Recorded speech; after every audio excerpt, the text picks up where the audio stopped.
Hello guys! Welcome! Collective reading tayo ngayon.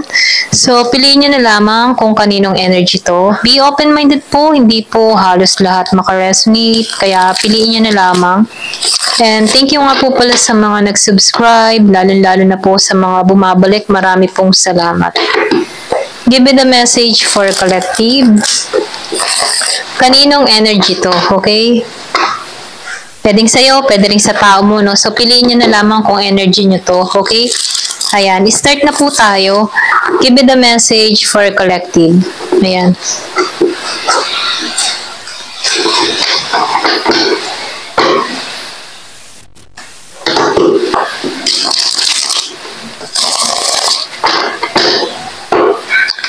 Give me the message for collective. Kaninong energy to? So, lumabas na nang naka-reverse.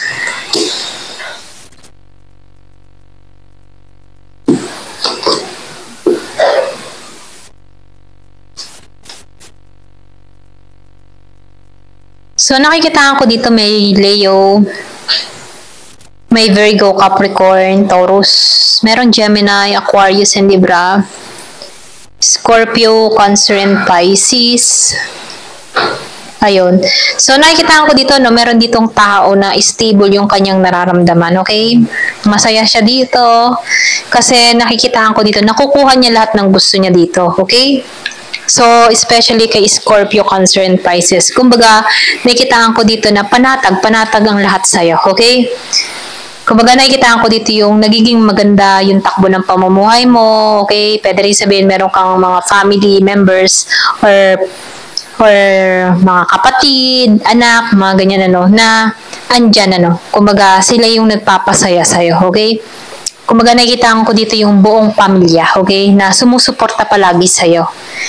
Dito ka nakuha ng lakas ng loob, okay? Ito lang nakikita ko, no? Kasi nakikita ko dito, meron kang mga nalampasan dito, okay? May nalampasan ka dito na kung saan before ito yung nagpapasakit sa'yo. Kalooban, okay? Kumbaga, merong ditong chaos, merong ditong chismis, mga ganyan na nagbigay ng bagabag din sa'yo dito before. Pero ngayon, nakikita ko dito na nakakabawi ka na, okay? Yung iba sa inyo, yung iba naman sa inyo, nakikita ko dito na meron ka ditong taong iniisip, okay? Yung iba, or meron ditong tao na nag-iisip, yan. Na kung saan, nakikita ko dito na malungkot tong tao na to, okay? Kumbaga nag-iisip siya dito, pwede rin nag-iisip siya dito kung paano makakabangon muli, nag-iisip siya dito kung paano magkakaroon ng malaking kita, mga ganun, So, nag-iisip to kung paano aalisan tong mahirap na sitwasyon, okay? Especially kay Virgo, Capricorn, and Taurus, Earth sign, okay? Nahihirapan to sa sitwasyon niya or nag-iisip siya dito, paano ba yung discarding gagawin ko para umunlad? Mga ganun, So, nakikita ko dito, nag-iisip to para sa future, okay?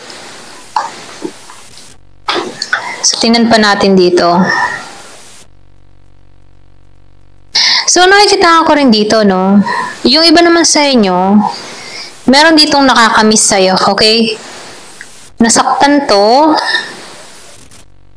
Okay, nasasaktan tong tao na to, Meron ditong Gemini, Aquarius, and Libra. Meron ditong tao na nag-iisip sa'yo, okay? Kumbaga itong tao nito, ikaw pa rin ang sinisigaw ng damdamin niya dito, okay? Nasasaktan siya dito. Kumbaga nakikita ko dito, hirap siyang makalimot, okay? Nahihirapan siyang makausad, okay? Pwede rin sabihin, meron ka mga binitawang salita dito kung bakit sobra tong naapektuhan tong tao na to, okay? Kumbaga, hindi pa rin to nakaka-recover sa sitwasyon or hindi pa to nakaka-moving on dito. So, nakikita ko rin dito, meron ditong tao na nabigo sa pag-ibig pero sinuwerte sa pera. Ganun Kumbaga, kahit bigo sa pag-ibig, pera na lang ang aking aasikasuhin. Ganun meron ako nakikita dito. Meron ako nakikita dito malaki yung kita, meron dumadating siyang pera na malaki, okay? Kahit nasaktan tong tao nito, blessed naman siya pagdating sa pera. Okay? Ito rin nakikita ko, May naranasan tong ganon. Pero ganun pa man, meron ditong tao na nakakamiss, okay? Meron tong mga sinikreto dito. Ito rin nakikita ko, no, yung iba sa inyo, meron kan ditong tao or meron ditong tao na sinikreto. Ayan, pasensya na, utol ako. May sinikreto dito kung bakit siya nasasaktan ngayon. Ito yung naging resulta sa mga sinikreto niya. Pwede rin sabihin meron siyang pagsisinungaling na ginawa, okay? Na natukyan, ganyan. Kaya itong tao nito may pagsisisi, okay?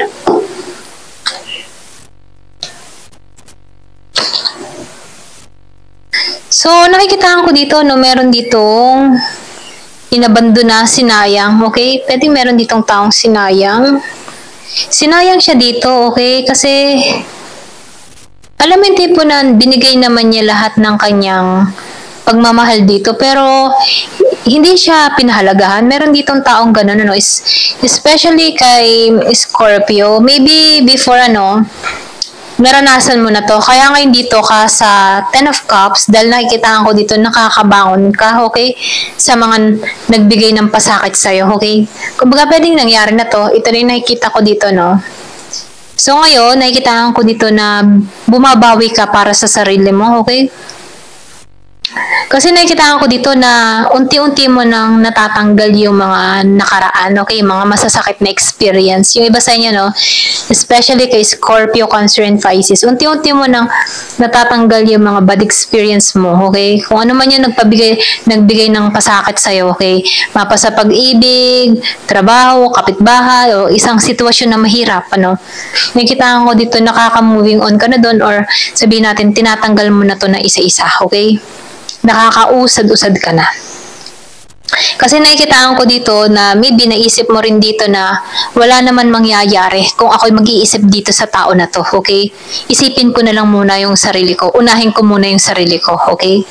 Ganon, okay? Meron ditong naging ganon. Kumbaga, bitawan na nga yan. Ako lang din naman naapektuhan. Ganyan, okay? Kasi ito ang problema.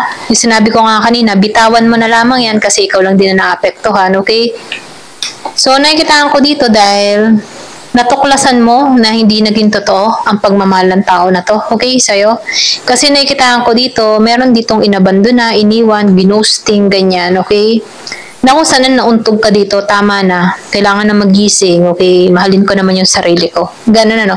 Kumbaga nakikitaan ko dito, nagkaroon ka dito ng talino, okay? Para maalisan tong ganitong sitwasyon. Kasi ikaw din yung naglulugmok eh. Ikaw din yung naglulugmok dito sa kaiisip sa tao na ito, dito sa Ten of Swords, okay?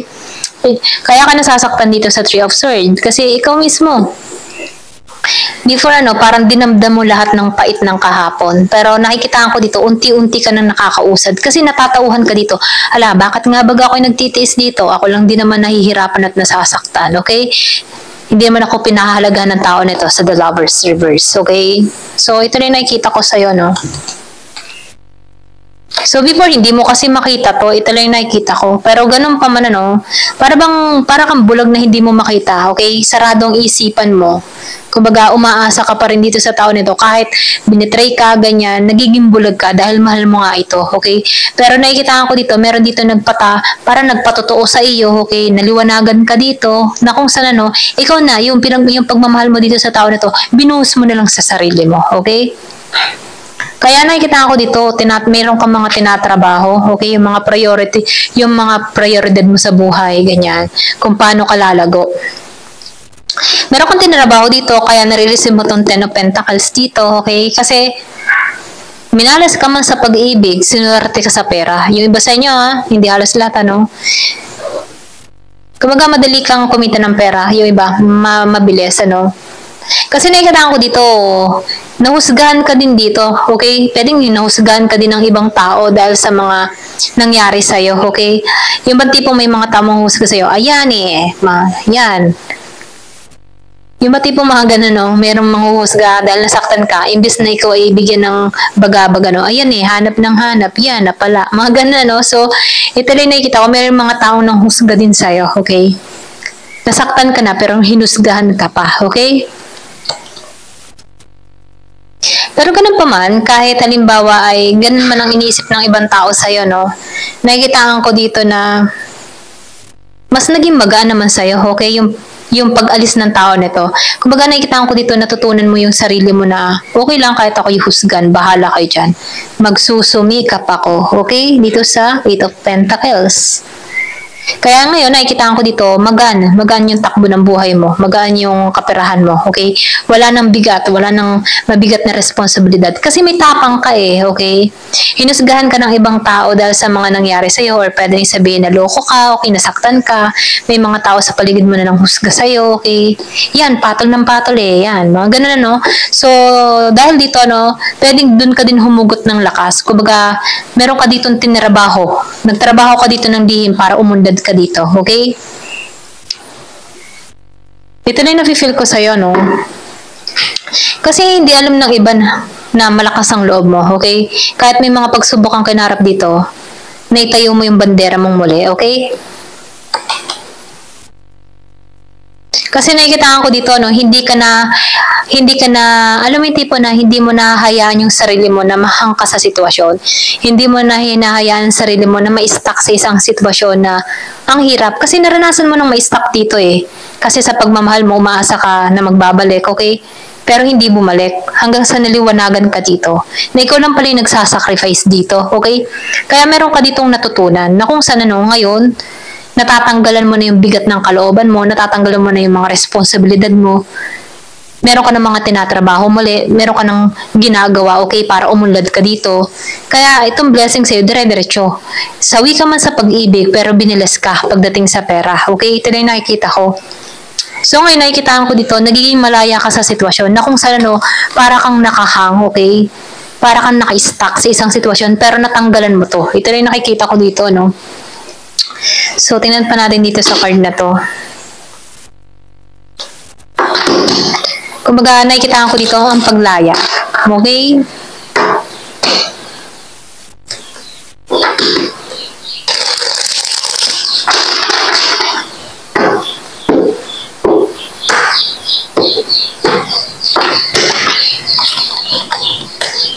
So, butterfly, dyan pumasok yung growth, okay? May nangyari sa'yo dito. So, nakikita ko dito na nirelease mo na yung past. Okay, yung iba sa inyo, kasi natauhan ka dito. Dito sa The Hangman Reverse, pinalaya mo na yung sarili mo. Kaya dito, na-release mo na yung past. Naghihilom ka, okay? Tinulungan mo yung sarili mo na mag-evolve. Tinulungan mo yung sarili mo na mag-grow, okay? Na kung saan nakala ng taong nang iwan sa'yo, hanggang dun ka na lang, okay? Pero nagkamali siya dito. Merong evolve na nangyari sa'yo, okay? Meron ditong talking. So, meron ako nakikita dito na yung iba sa inyo, meron ditong tao na nagkaka-interest or magkaka-interest sa'yo, okay? So, meron ditong interesado sa'yo. Pwedeng new person to, okay? Parang gusto kanyang makilala. Maigi, okay? So, nakikita ko dito, meron ditong passion, Kung bibigyan mo ng pagkakataon to na tao na to, pwedeng new person to. Nafe-feel ko new person to. Interesado sa'yo. Kasi nirelease mo na itong past. So, nakikita ko dito, meron kang passion para sa sarili mo. Meron kang dinidesire, okay? So, nakikita ko dito na gusto mo maging masaya. Ganyan. Gusto mo nang kalimutan ng mga masasakit na karanasan, okay? Kasi meron ka ditong tao, yung iba sa inyo, inibando na kasi takot siya. Takot siya sa, alam mo yung intimacy, takot siya na ikaw ay nakadepende sa kanya. Ganun, Kaya lumayo to sa'yo kasi kala ng tao nito, didepende ka sa kanya. Okay? Pero nakikita ko dito, nanindigan ka sa sarili mo. Tinayo mo yung sarili mo. Okay? Itong tao nito, kaya ito'y lumayo. Okay? Yung past person mo kanina, Kasi nakikita ko dito kanina na merong inabandona, merong ginusting. Okay? So, nakikita ko dito, lumayo to kasi takot siya. Takot siya masyado na ikaw ay umasa sa kanya. Nasaktan ka talaga dito, okay? Dito sa tao na to. Lumayo siya, okay? Hindi mo akalain na iiwan ka, sobra kang masasaktan ng malalim, yung malalim na sugat, ganyan. Kumbaga, nagluksa ka talaga, Pero ganun pa man, meron bago magmamahal, kaya hayaan mo na to, okay? Release the past na. Kasi meron ka ditong makikilala, yung iba sa inyo online. So, nakikita ko dito something new. Okay, someone new. Ayan, someone new. gusto kong makilala. Interesado to sa'yo, okay? Ito lang yung nakikita ko. Ayan. Thank you for watching. Love and peace.